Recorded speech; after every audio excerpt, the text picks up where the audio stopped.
Hello दोस्तों, कैसे हो आप।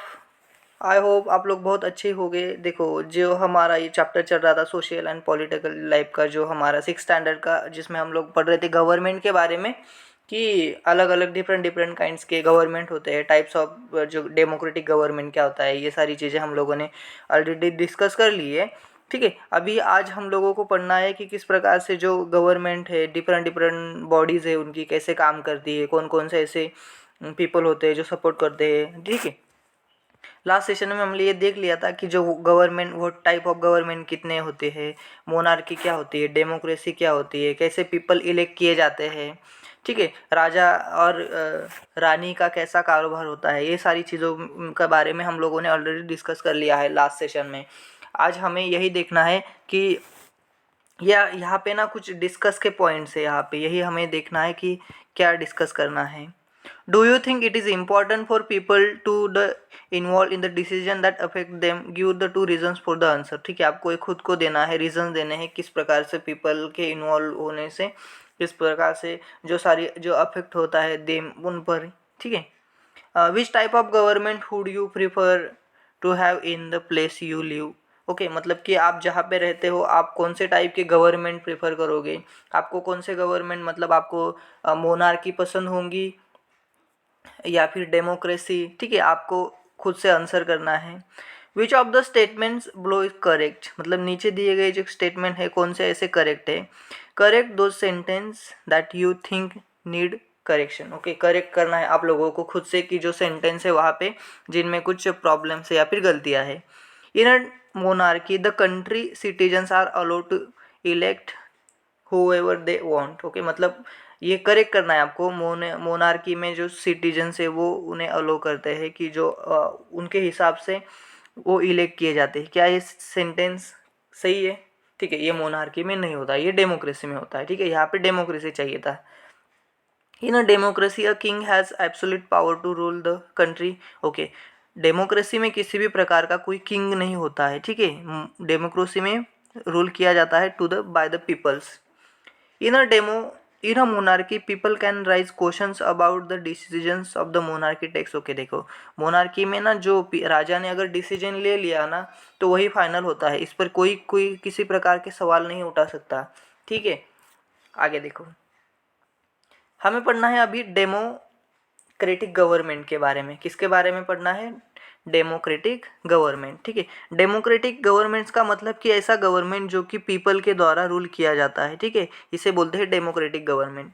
India is a democracy. ठीक है, डेमोक्रेसी का मैंने मतलब क्या बताया कि ये जो पूरा पूरा जो कारोबार है वो लोगों के द्वारा संभाला जाता है। पीपल क्या करते हैं, वो इलेक्ट कर देते हैं किसी एक पर्सन को और वो उनके काम करता है, मतलब उनकी उनके हिसाब से काम करता है वो जो पर्टिकुलर एरिया है। अगर कोई अच्छे से नहीं काम करता है तो अगले साल उसे वोटिंग न देकर उसे क्या करते हैं कि उस पोस्ट से नीचे उतार लेते हैं। ठीक है, ऐसा डेमोक्रेसी में होता रहता है। चलो, India is a democracy. India क्या है? एक डेमोक्रेसी है। This achievement is the result for long and the event full struggle of the Indian people. Okay, मतलब जो हमने ये अचीवमेंट पाई है, कौन से अचीवमेंट की? इंडिया क्या है? डेमोक्रेटिक कंट्री है। ठीक है, ये जो रिजल्ट है ये बहुत, मतलब इनके पीछे बहुत खतरनाक स्ट्रगल है हमारे इंडियन पीपल का। ठीक, मतलब डिफरेंट डिफरेंट काइंड के पीपल थे, जैसे पंडित जवाहरलाल नेहरू, गांधी जी, डॉक्टर बाबा साहेब आम्बेडकर। ठीक है, बहुत सारे ऐसे लोग थे जैसे भगत गुरु, राज राजगुरु, ये सारे लोग थे। भगत सिंह, राजगुरु, ये सारे लोग थे। इन्होंने बहुत ज़्यादा स्ट्रगल किया और इसी के रिजल्ट हमें देखने को मिला है कि हमें किस प्रकार से कंट्री को स्वातंत्र्य मिला है। और इससे ये डेमोक्रेटिक गवर्नमेंट इस्टेब्लिश की है हम लोगों ने। There are other places in the world where people have also struggled to have democracies. Okay, मतलब कि दुनिया में ऐसे बहुत सारी जगह है कि वहाँ पे भी उन्होंने बहुत ज़्यादा स्ट्रगल किया है, जो उन्हें डेमोक्रेसी गवर्नमेंट चाहिए थी। इसीलिए you now know that the main features of democracy is that the people have the power to elect their leaders। Okay, मतलब कि आपको ये पता है कि जो मेन फीचर क्या है डेमोक्रेसी का, कि जो पीपल है उन्हें अपने लीडर को इलेक्ट करने का पूरी तरह से अधिकार है, मतलब वो वोट देके उन्हें इलेक्ट करते हैं। So in a sense a democracy is rule by the people. Okay, इसी सेंस से अगर देखा जाए कि जो डेमोक्रेसी क्या है कि लोगों के द्वारा उस पर क्या किया जाता है, हम लोग रूल किया जाता है, ऐसा बोल सकते हैं इनडायरेक्टली। मतलब इनडायरेक्टली के बजाय हम लोग डायरेक्टली बोल सकते हैं। The basic idea is that the people rule themselves by participating in the making of this rules. Okay, मतलब पीपल क्या करते हैं कि पार्टिसिपेट करते हैं, खुद को इन्वॉल्व कर लेते हैं इन सारे एक्टिविटीज़ में, और रूल करते, मतलब जो रूल करते हैं वो लोग उन पर मतलब एक निगरानी करने का काम करते हैं, हम लोग ये बोल सकते हैं। Democratic government is Democratic governments in our time are usually referred to as representative democracies। मतलब डेमोक्रेसी जो गवर्नमेंट है ये किस प्रकार से रिप्रेजेंट करता है एट द टाइम, ठीक है। मतलब कि जो रिप्रेजेंटेटिव्स होते हैं वो डेमोक्रेसीज में, मतलब आप लोग देखो कि आपके एरिया में कोई हो सकता है ना, जैसे क्या बोलते हैं एमएलए होते हैं, एमपीज होते हैं, आप लोग उसे इलेक्ट करके जो अपने तो पार्लियामेंट्स में भेजते हैं, और वो हमारे जो भी प्रॉब्लम्स है वो वहाँ पे रखता है, और उनके सॉल्यूशंस मिलने की हमें पूरी की पूरी संभावना होती है। In representative democracies peoples do not participate directly but instead choose their representative through अन। ओके, देखो यहाँ पे क्या बताया गया है कि जो डेमोक्रेसी है वहाँ पे पीपल डायरेक्टली मतलब कि वहाँ पे डायरेक्टली पार्टिसिपेट नहीं कर सकते हैं, लेकिन उन्होंने जो भी रिप्रेजेंटेटिव होता है उनका उन्हें इलेक्ट करके इलेक्ट किया होता है, उन्हें वो क्या करते हैं कि उनके जो आइडियाज़ है, उनके जो कॉन्सेप्ट है वो वहाँ पे बताने की कोशिश करते हैं। चलो, अभी क्या है ये एक जो वोट फॉर वुमन, मतलब किस प्रकार से जो बहुत सारे प्रॉब्लम्स फेस करने के बाद जो वुमन से उन्हें वोट देने का अधिकार मिला है। देखो, now where in the world have governments willingly shared power. Okay, मतलब अभी देख सकते हैं कि अभी विलिंगली मतलब जो ऑल द पावर है वो शेयर की जाती है। All over Europes and USA women and the poor have had to fight for the participation in government. मतलब कि पूरे के पूरे यूरोप में, यूएसए में, इवन इंडिया में भी ये सारी चीज़ें होती थी मतलब पास्ट टाइम्स में। जो वुमन थे और जो गरीब पीपल थे उन्हें ना राइट नहीं था, मतलब वो वोट्स नहीं दे सकते थे, ठीक है। उन्होंने बहुत ज़्यादा फाइट किया इसके अगेंस्ट में और पार्टिसिपेट किया कि गवर्नमेंट फॉर्म करने में उनका भी कुछ ना कुछ क्या हो सके, हाँ हम लोग बोल सकते हैं उनका पार्टिसिपेशन हो सके।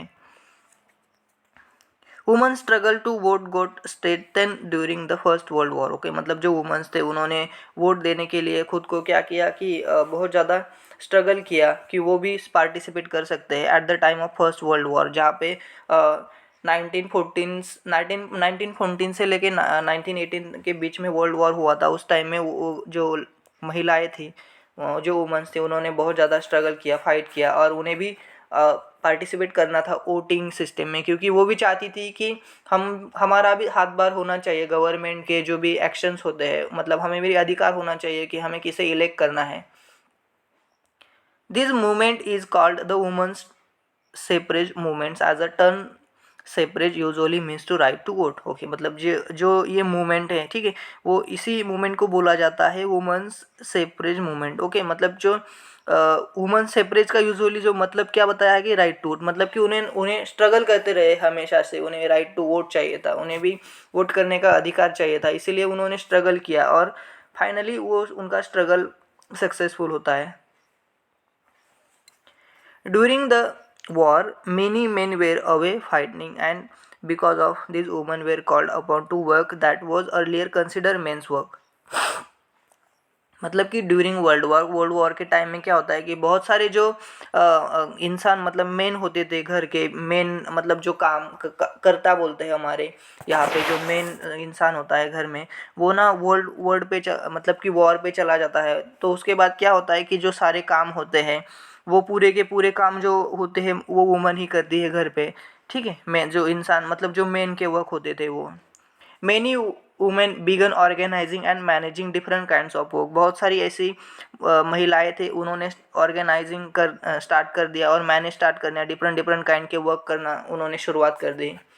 When people saw this they began to wonder why they had created so many unfair stereotypes about women and what they were capable of doing। Okay, देखो मतलब इसी इसी के एक नतीजा निकला कि जो बहुत सारे लोग थे उनके मन में ये ख्याल आया कि ये जो अनफेयर बातें थे महिलाओं के बारे में, ये सारी गलत चीज़ें हैं, ठीक है। वो भी कैपेबल है कि वो भी सारे काम कर सकती है जो भी मेन करते हैं वो सारे काम।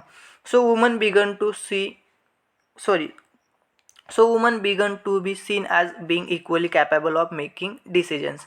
इसी तरह उन्हें देखा गया कि जो वुमन्स है वो भी कैपेबल है कि बहुत सारे जो डिसीजंस होते हैं वो फैमिली में वुमन और मेन दोनों साथ मिलकर ले सकते हैं। The suffragettes demanded that the right to vote for all women are to get their demands heard. They claim themselves to railings in public places. Okay, मतलब कि उन्होंने क्या किया कि उनकी जो डिमांड थी, उन्हें राइट टू वोट की डिमांड थी, वो उनकी जो डिमांड है वो किसी के कान तक पहुंचनी चाहिए थी। इसीलिए उन्होंने क्या किया कि जो रैलियां निकाली बहुत सारी पब्लिक प्लेसेस पर, ठीक है, जो हम लोग जनरली होते हैं ना कि बहुत सारी ऐसी रैलियां निकलती है अगर कोई गलत काम होता है, तो उसी प्रकार से वो रैलियां निकालनी स्टार्ट हो गई। और उन्होंने खुद के स्ट्रगल के लिए, खुद के वोटिंग के अधिकार के लिए उन्होंने डिफरेंट डिफरेंट प्लेसेस पे, सिटीज़ में या फिर ऐसी प्लेसेस जहाँ पे क्या है कि जो डेमोक्रेटिक गवर्नमेंट है वहाँ पे, मतलब कि गवर्नमेंट के जो लोग हैं वहाँ पे उन्होंने रैलियाँ निकालनी शुरू की। Many suffragettes were imprisoned and went to hunger strikes and they had to be fed by force. Okay, मतलब बहुत सारी ऐसे लोग थे, उन्हें क्या किया कि जेल में डाला गया और कुछ तो हंगर स्ट्राइक पे चले गए, ठीक है, और कुछ को क्या होता है, कुछ जो महिलाएं थे उन्हें मतलब कि फोर्सफुली खाना खिलाया गया क्योंकि वो हंगर स्ट्राइक पे चली गई थी। इसीलिए American women got the right to vote in 1920, while women in the UK got to vote on the same terms as men some years later in 1928। Okay, जो अमेरिका की महिलाएं थी उन्हें 1920 में वोटिंग का अधिकार मिल गया था, ठीक है। उसी तरह जो यूके की महिलाएं थी उन्हें 8 साल बाद, मतलब कि 1928 में वो अधिकार मिला था। आगे देखो, ये देखो कि किस प्रकार से जो वोटिंग की प्रोसेस होती थी वो रूरल एरियाज़ में, इस प्रकार से जो वोटिंग हुआ करता था। अभी अभी भी फ़िलहाल इसी प्रकार से वोटिंग होता है हमारे इंडिया में।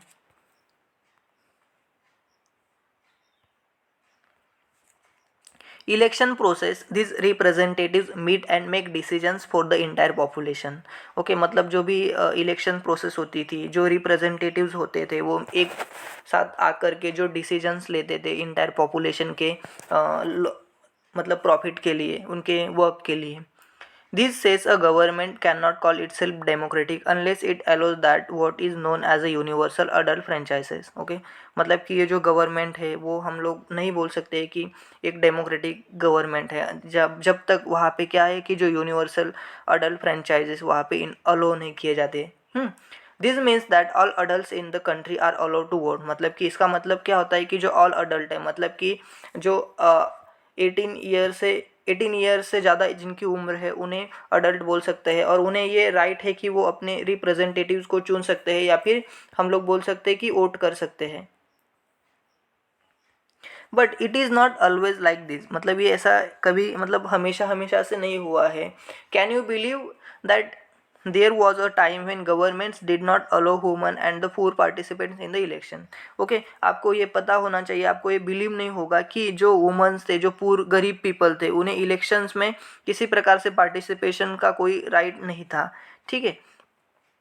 इन their earliest form governments allow only men to own property and were educated. मतलब कि ऐसे लोग, उनकी खुद की प्रॉपर्टी है, ठीक है, ज़मींदार है या फिर वो एजुकेटेड है बहुत अच्छी तरीके से, वही लोग थे जो इलेक्शन या फिर वोटिंग में पार्टिसिपेट करते थे, ठीक है, उन्हें ही वोट देने का अधिकार था। This means that the woman, the poor and the propertyless and the uneducated were not allowed to vote. मतलब इसका यही मीनिंग निकला है कि जो वुमन थी या फिर उसके बाद जो गरीब लोग थे, जिनके पास प्रॉपर्टी बहुत कम थी या फिर नहीं के बराबर थी, जो अनएजुकेटेड थे, उन्हें किसी प्रकार का कोई वोटिंग का अधिकार नहीं था, ठीक है, उन्हें वोट नहीं दिया, वोट देने का कोई भी किसी प्रकार के राइट नहीं था। The country was govern by the rule and regulations that this few mens made. मतलब जो कंट्री है उनके जो गवर्न, मतलब किस प्रकार से गवर्नमेंट चलता था, सिर्फ वही लोग थे जो फ्यू मेड थे, मतलब कुछ छोटे, कुछ ऐसे लोग जो एजुकेटेड थे, उनकी ज़मींदारी अच्छी थी, यही लोग थे जो गवर्नमेंट के जो भी बहुत सारे डिसीजंस है वो लेने का काम करते थे और गवर्नमेंट चलाते थे।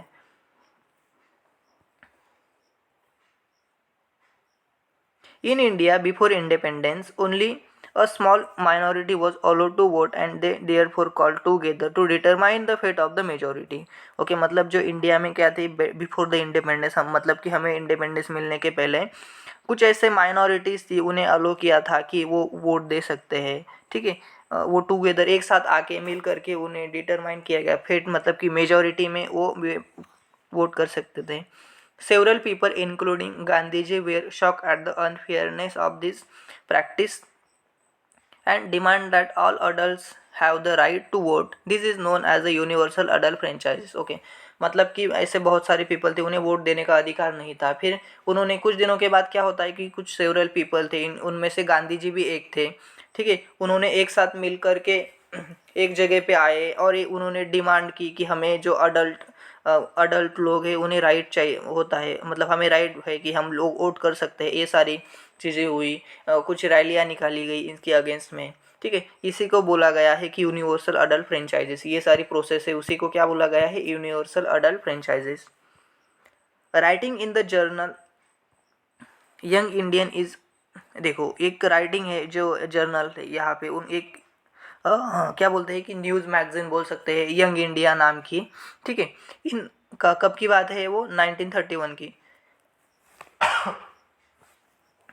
गांधी जी सेड, गांधी जी ने बताया था कि I can not possibly bear the idea that a man who has got wealth should have the vote, but that is man who has got characters but no wealth or literacy should have no vote, or that man would work honestly by a sweat by his brown day in and the day out should be not have to the vote for the crime of being a poor man. Okay, मतलब कि उन्होंने, गांधी जी ने इस प्रकार से ये बताया कि मैं ये सारी चीज़ें नहीं सहन कर सकता कि वो जो इंसान जिनके पास प्रॉपर्टी नहीं है वो वोट नहीं कर सकते, वो जो इंसान उनके पास अच्छी एजुकेटेड नहीं है वो वोट कर नहीं सकता है, ठीक है। और वो जो इंसान मतलब कि उनके पास ज़मीन नहीं है, ठीक है, वो वोट नहीं कर सकते। मैं कदापि ये सहन नहीं कर सकता कि ऐसे इस प्रकार से कारोबार हमारे इंडिया में हो, ठीक है। मतलब कि वो अगेंस्ट में थे गांधी जी इस प्रकार से।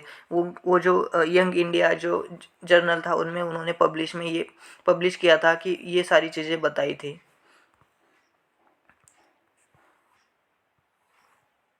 देखो यहाँ पे क्या है कि एक्सरसाइज का पार्ट स्टार्ट हो जाता है। आपको क्या करना है कि मैप में देखना है 29 और 30 नंबर पेज नंबर में बुक के, उसमें शो किया गया है कि जो यूनियन मतलब स्टेट्स है और टेरिटरीज है, यूनियन टेरिटरीज है, district of India. Find the following information from this maps. आपको कुछ ऐसी इन्फॉर्मेशन फाइंड करती हैं जो वेरियस रिसोर्सेस हैं, ठीक है। कुछ पॉइंट्स दिए गए हैं। Name of the neighbours of India, मतलब जो नेबरिंग कंट्रीज है इंडिया की उनके बारे में आपको बताना है कौन कौन से हैं। नेम ऑफ योर स्टेट्स और union territories and it's neighbour, मतलब कि आपकी यूनियन टेरिटरीज है या फिर आप कहाँ पे रहते हो, आपका स्टेट कौन सा है वो देखना है। और उनके पड़ोस में, आड़ोस पड़ोस में कौन से देश है, कौन से अब सॉरी देश ने कौन सी कंट्रीज़ है या फिर कौन से स्टेट्स है, उनके बारे में आपको जानने की कोशिश करना है। Names of your district and it's neighbours, मतलब आपकी डिस्ट्रिक्ट कौन सी है और इसके नेबर कौन से है, उनकी भी आपको जानकारी प्राप्त करनी है। Routes from your district to the national capital, मतलब कि जो नेशनल कैपिटल है वहाँ तक पहुँचने के लिए आपके जो स्टेट्स है या फिर आपकी जो सिटी है, डिस्ट्रिक्ट है, वहाँ से कौन सा रास्ता स्टार्ट होता है, कौन कौन से ऐसे प्लेसेस है वहाँ पे जाते हैं। चलो दोस्तों, इसी के साथ ये जो चैप्टर है हमारा ख़त्म होता है। और यही आपको क्या करना है, फर्स्ट तो शेयर करना है इसे दोस्तों के साथ। सब्सक्राइब तो 100% करना है, क्योंकि मैं ये इसी प्रकार के कंटेंट्स क्रिएट करता रहूँगा और आप तक ये पहुँचते रहेंगे। हम लोग कुछ क्वेश्चन का भी डिस्कशन करेंगे, जैसे कि आप लोगों को जो आज से यूपीएससी में कोई ऐसे क्वेश्चन पूछे जाते हैं जो कि आज से अगर तैयारी होती है आपकी तो फ्यूचर में आपको प्रॉब्लम्स नहीं फेस करने पड़ सकते हैं, ठीक है। सो और आपके जो बड़े बुजुर्ग दोस्त हैं उन्हें भी ये शेयर करना है, ठीक है। चलो bye bye, take care. Like करो वीडियो को, शेयर करो और सब्सक्राइब करना है चैनल को, जिससे कि आप तक ये जो पूरी इन्फॉर्मेशन है पहुंच सके। Bye bye.